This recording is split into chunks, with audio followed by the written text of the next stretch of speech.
Huh?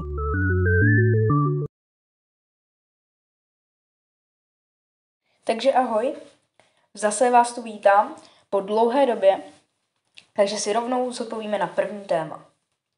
První téma. Velká pauza. No tak, velká byla hlavně z toho důvodu, že byly prázdniny a prostě prázdnin jsem si chtěl užít bez kontentu a chtěl jsem prostě mít chvilku pauzu.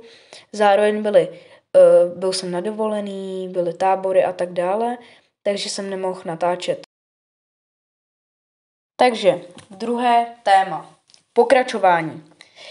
Jasně, že bude pokračování, protože by nebylo, že jo. Už máme tak krásně našlápnuto, asi 57 odběratelů.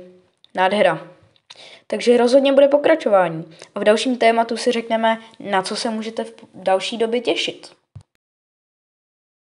Takže, jak už jste slyšeli v předešlých tématech, chtěl bych se teďka tomu kontentu věnovat víc. Úplně vám to nemůžu slíbit. Ale na co se můžete těšit?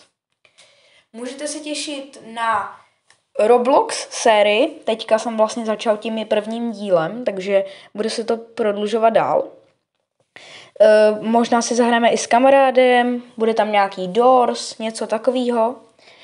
Pak možná se mi povede zprovoznit natáčení na Xboxu, takže možná budou nějaké hry na Xboxu. A to je tak všechno. Ale ještě jsem se vás chtěl zeptat, jestli jste si všimli nového intra. Je to takový spíš funny, ale jako dělal jsem na tom teďka chvilku